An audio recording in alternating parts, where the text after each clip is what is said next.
Hello everyone, সবার কি অবস্থা, কেমন আছো? আজকে অনেক দিন পরে একটা হোম সার্ভিসের ব্লগ দেখাবো। যেহেতু আসলে বাসায় যে সার্ভিসগুলো দেওয়া হয় আমার, মানে হোম সার্ভিস ছাড়া যেগুলো আমার হোম স্টুডিওতে দেওয়া হয়, সেগুলো আসলে অত একটা ফুটেজ আমি নিই না, বিকজ ওখানে আসলে দেখানোর তেমন কিছু থাকে না। এনিওয়ে, আজকে আমরা অনেক দূরে যাচ্ছি, মানে সিটি থেকে বাইরে যাচ্ছি, বোয়ালখালীতে যাচ্ছি। সো ফেরি পার হতে হবে। যারা বোয়ালখালী থাকে বা বোয়ালখালী আসা যাওয়া করে তারা জানে ফেরি দিয়ে যেতে হয়। সো দ্যাটস ওয়াই ফাহিম আজকে আমার সাথে যাচ্ছে। সো আমরা ওই দিন অনেক বেশি লাইক বিধ্বস্ত ছিলাম, বিকজ অনেক গরম ছিল। এই যে ফেরি পার হলাম, আমি লোকেশনে পৌঁছায় গেলাম, ওই দিন অনেক গরম ছিল। যতক্ষণ আমি বাইরে ছিলাম ততক্ষণ আমি প্রচন্ড বিরক্ত ফিল করছিলাম। সো আমি যখন ক্লায়েন্টের বাসায় চলে আসি তখন একটু রিল্যাক্স হই, অ্যান্ড দেন আমি জিজ্ঞেস করলাম যে আপু আপনার লেহেঙ্গাটা আমাকে একটু দেখান। উনি আমাকে বলেছিল যে ওনার লেহেঙ্গাটা একটু ভারী হবে। সো আমি দেখতে চাইলাম, অ্যান্ড যখন আমি নিচের যে পার্টটা দেখলাম, স্কার্টটা, সেটা এত ভারী ছিল, লাইক অনেক ভারী ছিল। আমার তো মনে হয় এটা 10-12 কেজি হবে।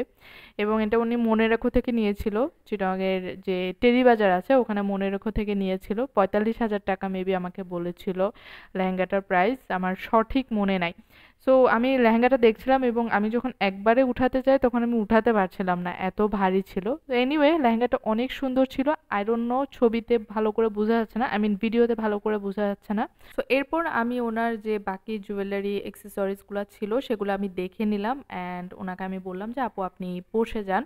সো এই হচ্ছে আমার প্রিটি ব্রাইড। উনি ন্যাচারালি অনেক সুন্দর এবং ওনার স্কিন খুবই ভালো।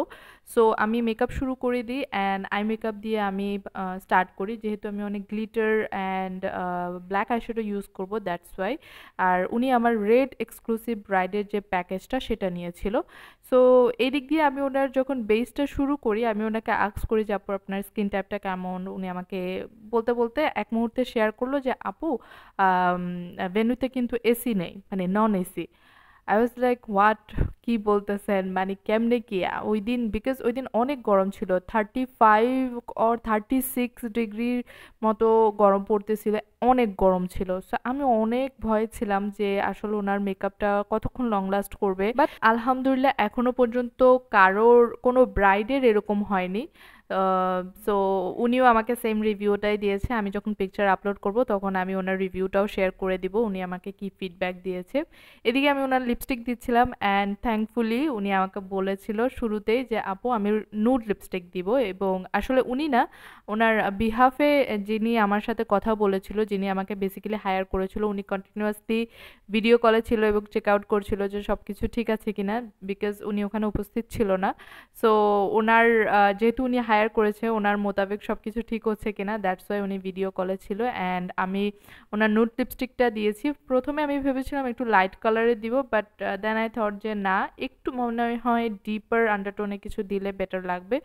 সো আমি নুড কালারটা দিলাম, অ্যান্ড দেন ফিনিশ করলাম। একটু ওভারলাইন করেছি বিকজ ওনার লিপসটা বেশি ছোট ছিল, সো আমি একটু ওভারলাইন করেছি। অ্যান্ড এই হচ্ছে ফাইনাল লুক। ওনাকে ভীষণ মিষ্টি লাগছিল, ভীষণ ভীষণ সুন্দর লাগছিল, এবং উনি ফুল হিজাবি নিকাবি ব্রাইড ছিলেন।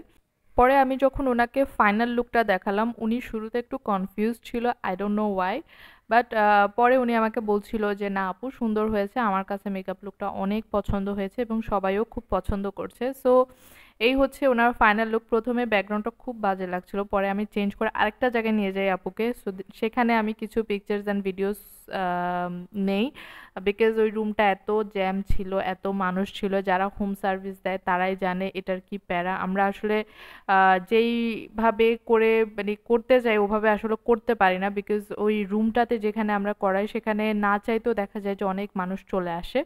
এনিওয়ে, এটা হচ্ছে ওনার লেহেঙ্গার নিচের পার্টটা আমি দেখাতে পারি না, বিকজ অ্যাজ অলওয়েজ আমার পিছনে সামনে অনেক মানুষ ছিল।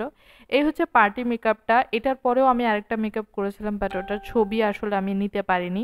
ওনার পরেও আমাকে আরেকটা পার্টি মেকআপ করতে হয়েছে। সো বের হতে হতে অনেক দেরি হয়ে যায়, প্রায় 9টা বেজে যায়। সো এনিওয়ে, আজকের ব্লগটা এখানেই শেষ করছি। সবাই ভালো থাকবা, সুস্থ থাকবা, আর ব্রাইডাল লুকটা তোমাদের কেমন লাগছে সেটা আমাকে অবশ্যই কমেন্টে জানাবা। বাই।